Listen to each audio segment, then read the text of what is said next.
Okay, good morning. We're going to go ahead and start the session. And once again, we've got a topic today, benign keratinocytic proliferations. So these are where things are going on in the epidermis, not in the dermis. And they're not really all neoplasms. Some of them are more kind of, um, some of them are even possibly birth defects. We've got an epidermal nevus in here. We've got porokeratosis. So we've got things that may be malformations, as well as other things that are neoplasms. But these are all benign entities. So nothing of any major concern when you see these. You just want to make sure you make the diagnosis. The board exam is going to expect you to know some of these entities and expect you to be able to diagnose them relatively readily. Sometimes like this lesion, they might show you this and then they may ask you a second order question, which you all know means they expect you to get the diagnosis immediately, and then they want to ask you something about the diagnosis. So here we've got a shave biopsy, and you can see it's got this verrucous hyperplasia of the epidermis, this digitation, papillomatosis, and then if you go to higher magnification, you can see the nice, beautiful coilocytosis here. So this is an example of a wart, human papillomavirus-induced condition.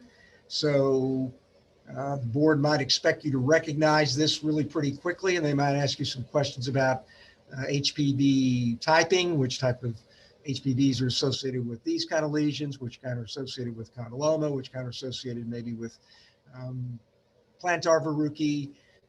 Where they kind of questions they always ask is HPV 13 for so-called Hex disease, little papular lesions in the mucosal surfaces. So they might expect you to recommend that you know the all of the various viral subtypes. And some other things we characteristically see with warts. We get all these dilated blood vessels, dilated tortuous blood vessels in the dermal papillae. Those are associated with little black dots that you see clinically. You get parakeratosis at the tips of the papillae, like you see here. That's also pretty characteristic of a verruca. So nice example, verruca vulgaris, classic garden variety type of wart that we see all the time in kids and in other settings. So pretty prototypical. Okay, another lesion here, shave biopsy. And you can see it's taken from probably trunk or extremity. We'll get here in a second. There we go. Look at this bottom one because that's the most characteristic thing. And notice that you've got this band-like infiltrate of these dark staining cells of low magnification. And obviously we all know that anytime you see dark cells of low power, think of lymphocytes. And notice the pattern of the lymphocytic infiltrate here. It's got this band-like distribution that's obscuring the dermoepidermal junction. So this is a lichenoid pattern. And once again, I'm going to be firm and expect you to be more precise. When you talk about lichenoid, it's got to obscure the dermoepidermal junction, or it's not really and truly lichenoid. It's more band-like. So it's not right to call the band-like infiltrate with the Grin zone and Hansen's disease lichenoid, because it doesn't really obscure the dermoepidermal junction. It doesn't really look like lichen planus. But here we've got one that you do see true lichen inflammation. You've got some irregular epidermal rhescia here, and you've got an overlying wedge-shaped hypergranulosis and hyperkeratosis. So just looking at this field alone, with no history, you might say, oh gosh, that looks pretty good for lichen planus, or possibly lichenoid drug eruptions, which look the same, or lichenoid photodermatitis, which look the same. But no, this is an example of a keratosis. If you look over here, it looks like a macular, kind of a thin seborrheic keratosis. There's a horn pseudocyst over here that got a dense lichenoid infiltrate that came into it. And this is an example of a benign lichenoid keratosis. The other name that is used for this is lichen planus-like keratosis, because it looks like lichen planus histologically, but it's not lichen planus. So again, you'd want to make sure that you get good clinical information on something like this, or it could very easily be misdiagnosed or called lichen planus. These usually get submitted to us as rule out basal cell carcinoma. And if you look at this piece over here, this is kind of the classic precursor, if you will. You get a solar lentigo, and for unknown reasons, a lichenoid infiltrate comes in, and it looks a little bit like lichen planus histologically, but it's really an example of keratosis with lichenoid inflammation in it. So just make sure you understand it. These occur more commonly on the trunk or extremities. Not so common to see these on the face. They're often seen few in number, but they can certainly be seen in multiplicity in some patients. So basically, just because you get more than one doesn't mean they have lichen planus.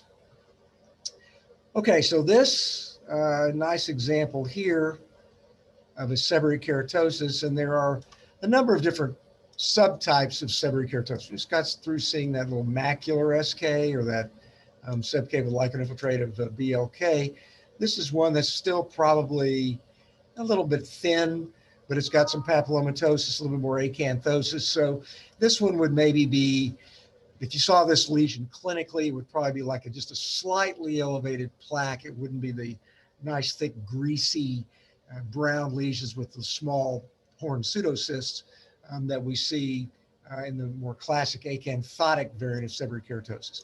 But notice it's got the papillomatosis again. It's got the acanthosis. Now, if you just saw something like this cold without any information at all, you could easily also think that it could possibly be an epidermal nevus. So if this came in from a kid and it looked like this, you obviously wouldn't call it a seborrheic keratosis, then it would maybe be possibly an epidermal nevus. So those can look very similar. And once again, just like everything else in dermatology and dermatopathology, you really need clinical correlation to make a definitive diagnosis, because this could easily be something like an epidermal nevus if you just saw this in a setting of a child, for example. But anyway, it's just a variant of another type of seborrheic keratosis. We've got another one over here. This is the more classic, typical seborrheic keratosis with the horn pseudocysts. Again, these lesions are, you say, why in the world would anybody biopsy a seborrheic keratosis and send it in? These can sometimes look like basal cell carcinoma. They can look like nevi. They can look like melanoma sometimes if they're dark and black. They can sometimes look like pigmented basal cell. So we get these submitted to us not infrequently is to rule out other types of neoplasms. And the good news is a lot of times they're just a seborrheic keratosis. And here you see the nice examples of the reticulated epidermal proliferation with the pigmentation within the little individual frond-like areas of the proliferative keratinocytes here. You've got the horn pseudocysts, and these often will connect to the overlying epidermis. And so when you look at them clinically, they've got these little small cystic structures in there. And when you biopsy them, they look like this. So they're almost like little milia, if you will, filled with this cornified material. And with this sort of classic sort of stuck-on greasy appearance that we see clinically. And this lesion probably would have looked pretty brown or maybe even black. Sometimes they can really look jet black. And the other name that's used for those is so-called melanoacanthoma. We see those lesions, believe it or not, even sometimes in the mucous membrane area. They're still just benign keratinocytic lesions with pigmentation and with these little cystic structures. Okay, let's look at the next lesion. So again, same kind of theme of seborrheic keratosis here. And sometimes within the epidermis of the seborrheic keratosis, you'll see some proliferation of these pale staining keratinocytes forming these little clones. And so we refer to this as a clonal seborrheic keratosis. And this is not squamous cell carcinoma. These cells are not significantly atypical here. There's no full thickness atypia. There's no striking atypicality, pleomorphism, or mitotic figures. So this is not a cancer. It's still a benign lesion. But this is known as a variation on the theme of a clonal seborrheic keratosis, which another name for this is the Borst-Yadison keratosis. But notice it's got the same kind of architecture we saw before. It's got the papillomatosis, the digitated epidermal hyperplasia with the prominent hyperkeratosis. And this one just is different because it's got these little unique little clones of keratinocytes within them. Totally benign lesion, nothing to worry about. Wouldn't recommend removal, wouldn't recommend excision. Basically just a benign variant of seborrheic keratosis with this clonal proliferation in the epidermis. Borst-Yadison keratosis. Okay, so moving right along. Here we've got these little small papules. And if you saw this just without any information at all, you'd probably say, oh gosh, that looks like a skin tag. And it does look like a skin tag. It's got a little sessile or pedunculated papule here. It's very small, but notice that it's got this very heavy pigmentation at the basal cell layer, and it's got more acanthosis than we typically see in a skin tag. Skin tag usually has a pretty thin epidermis, usually more prominent stroma than we see here, more loose, sometimes even a myxoid stroma, sometimes even actually a little bit of mucin or fat. Here we just got kind of what looks like almost some normal derma, says the stroma, and we've got this marked pigmentation of the basal cell layer. And so this came from the face of a person that was a dark-skinned individual, and when they had multiple lesions on their face, this was an example of dermatosis papulosa nigra. And if you just saw this alone without any information, your first diagnosis would probably be skin tag. But if they then told you, well, this came from somebody that had multiple little papules in the face and, usually the malar area, sometimes on the cheek, you could easily make the diagnosis of dermatosis papulosa nigra. So it's in the same family of these benign keratinocytic lesions. Sort of like, and sometimes we'll see a seborrheic keratosis that looks like a skin tag. Basically it's a pedunculated seb-ker that can sometimes look like this. And that's kind of what this lesion, it's kind of a way to think about it. It's a little small, sort of mini seborrheic keratosis with this acanthosis and whatnot and heavy pigmentation in multiplicity on an individual that's got usually an African American. A lot of times, seborrheic keratoses are seen in patients in areas where the skin is sun damaged. Doesn't have to be. You get seborrheic keratoses in sun protected areas, but they're more common in areas where there's been some sun damage. And always remember for the board examination, patients with eruptive seborrheic keratoses, the syndromes associated with cancer, Lesar-Trellat, when you get multiple eruptive seborrheic keratoses, sometimes associated with GI malignancies. So that's something the board likes to ask. Now, you get a lot of eruptive seborrheic keratoses in patients that don't have any malignancy, but certainly it's something to keep in mind. Okay, shave biopsy. And this was a little bit more challenging because it's got some unusual features of the keratinocyte. So once again, when you get something like this, you want to start applying your criteria for diagnosis. And it's a small lesion, symmetrical, well circumscribed, goes to the base, but you see it's a pedunculated small papular lesion, which would favor benign. And as we go to higher magnification, notice it's comprised of these pink keratinocytes and some contiguity to the epidermis, but notice that there are these whorls of keratinocytes. We refer to these as squamous eddies. And whenever you see squamous eddies like this, that favors the diagnosis of a benign lesion. So it's a keratinocytic lesion, benign. Again, benign also the basis of architecture, and also because there's really no cytologic atypia, there's no keratinocytic pleomorphism here, there's no mitotic figures.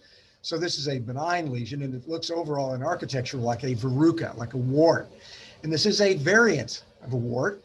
This is known as some people call these like wart with squamous eddies, or tricholimmal verruca with squamous eddies, or inverted follicular keratosis.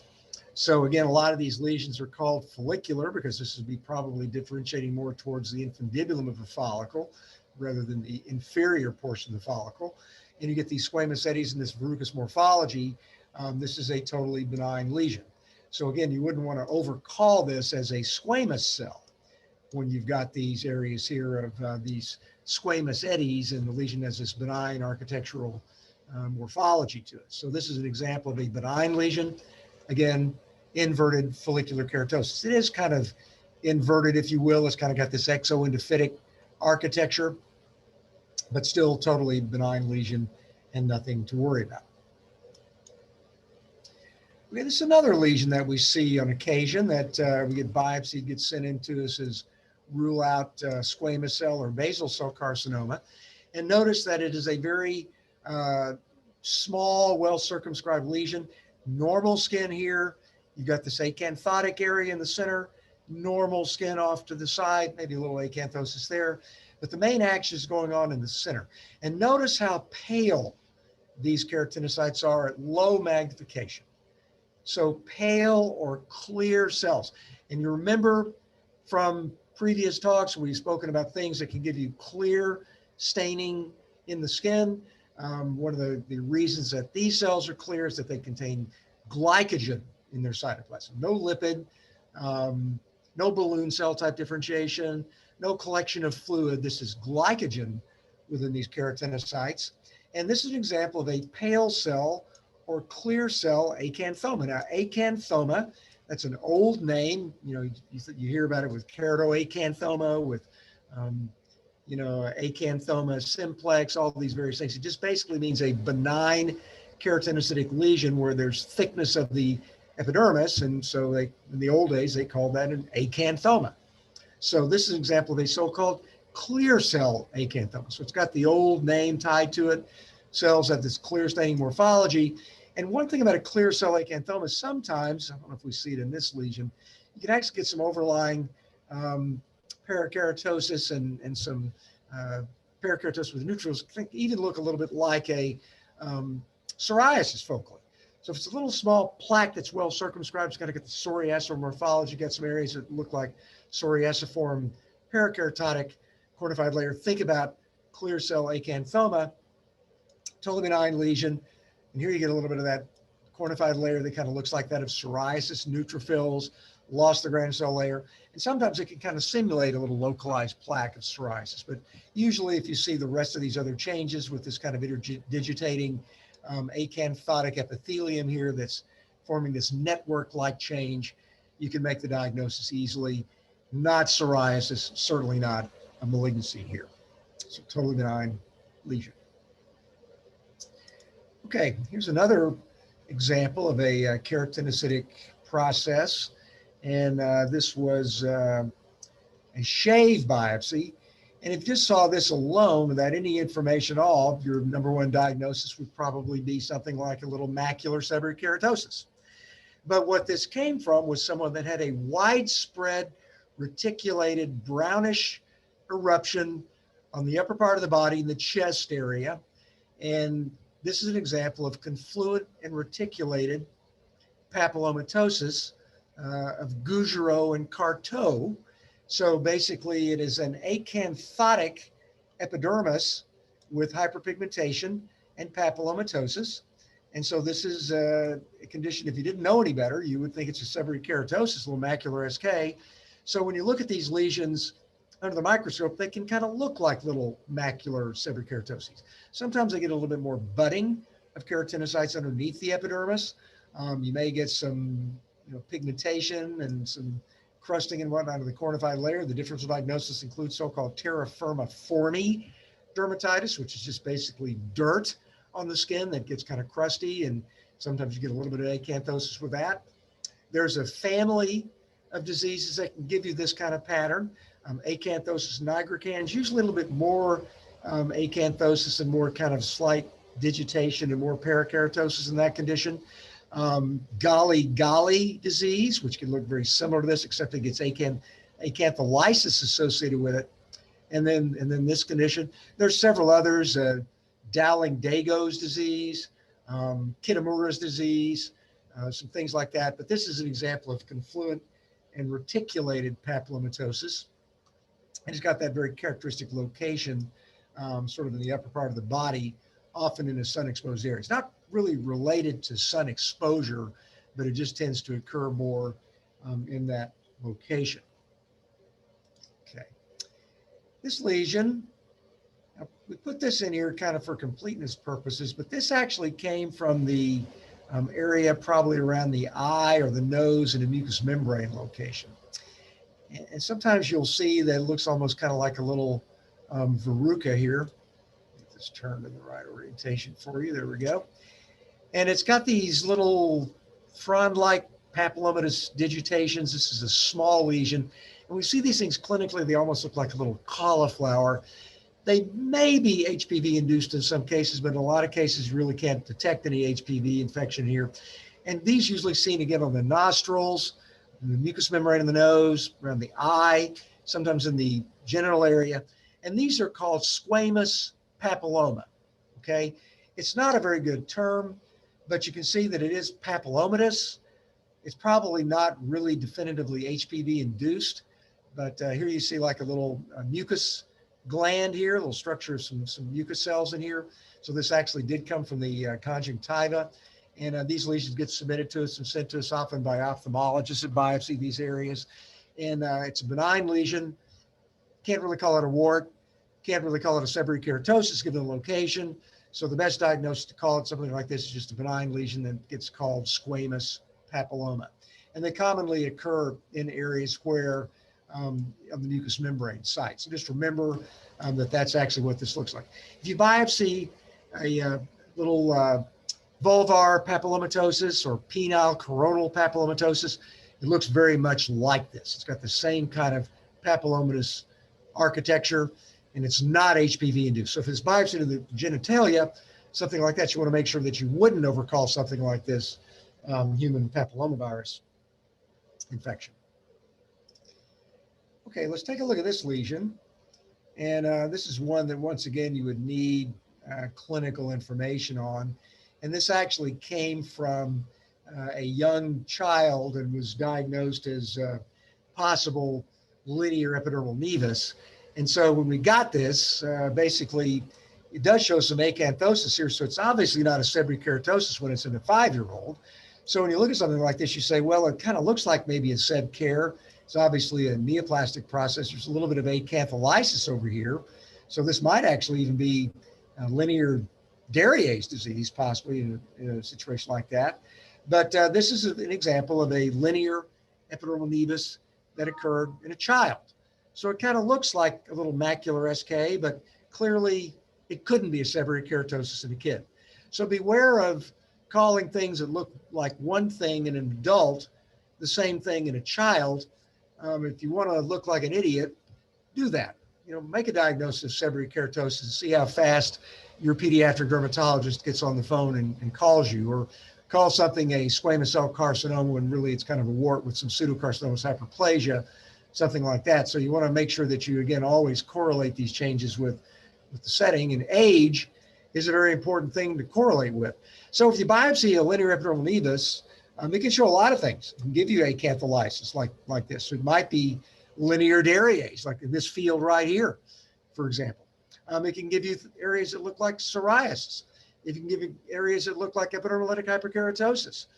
It can give you areas that look like a lot of inflammation, as with some ballooning-like degeneration, with plates of hyperkeratosis and an inflammatory linear versus epidermal nevus. So comedones, nevus comedonicus. So epidermal nevi can look like a lot of things. And even nevus sebaceous, which we think about as being sebaceous proliferation, is epidermal nevus in part. You can get an epidermal nevus component with the papillomatosis, the trichoblastoma-like lesions you get with that, the syringocystadenoma papilliferum lesions you get with that. So those are really epidermal connective tissue nevi. So when you really get an epidermal nevus, it's always got some component of abnormality in the dermis too. It's got it's sort of really, you should think of them as epidermal connective tissue nevi. And if you just treat the epidermal component with dermabrasion or whatever you're going to do, they come right back. So you have to get rid of both the soil and the seed in order to make these go away. And unfortunately, a lot of times, because they're large and they're broad, that's not so easy to do. Okay, this last lesion, hopefully it'll show it, is another example of an epidermal proliferative lesion. And this is an example of porokeratosis. Porokeratosis. And here you see an example of the little cornoid lamella. There's two of them here, one over here. And this one, you've got the underlying dyskeratosis. And this was originally called poro because they were thought to come out of sweat pores and follicles. And indeed, some cases, they actually can involve a follicle. And here you see a little hair follicle with a sebaceous gland over here. And you've got the cornoid lamella that's actually probably in the infundibulum of the follicle. So here it really is porokeratosis. But in most of the cases, we see the cornoid lamella that are not associated with the follicle. They can be seen in just the epidermis. Here, look at this one. There's a nice cornoid lamella down to the base of this hair follicle here. So in some cases, it involves hair follicles. In other cases, it doesn't. It basically can involve just the epidermis. And here you've got a cornoid lamella that's looking like it's coming just straight out of the epidermis. It's got a pretty broad number of these cornoid lamellae here. So, and actually you can sometimes get cornoid lamellae and get linear porokeratosis, which is another example of a linear epidermal nevus that shows cornoid lamellae, porokeratosis. So this is an example of porokeratosis. And I'm not going to recite the 7 or 8 subtypes of poro for you right now. You'll need to look that up in the textbook, but there are a number of different types. DSAP, the disseminated type, the Mabelli type, psychotropic, ticotropic porokeratosis, not psychotropic, but it's ptico, T-P-T-Y, like pterodactyl, and that actually refers to wing, and that's the type that occurs in the groin. So go back and learn all the different subtypes of poro and know what they look like. And also there's a new genetic enzyme, I believe it's fumarate dehydratase, that was associated with deficiency of this enzyme reported in porokeratosis a couple of years ago in JAMA Dermatology. So make sure you know that too. Anytime there's a gene association with any disease in dermatology, any genodermatosis, anything at all, make sure you know that, because it's fair game. Boards love to ask those questions, especially if dermatologists were involved in discovering the genes. They want to give us credit for it, and they want to make sure you've studied that and that you get the question asked you on an exam. It's basically a gimme, so just make sure you know it, and you'll get it right. So that's it for the benign keratinocytic proliferations. There are others. I recommend that you study those, but knowing these ones we talked about today get you a long way, and you'll do well on the board examination. Thank you very much, and we will see you next time.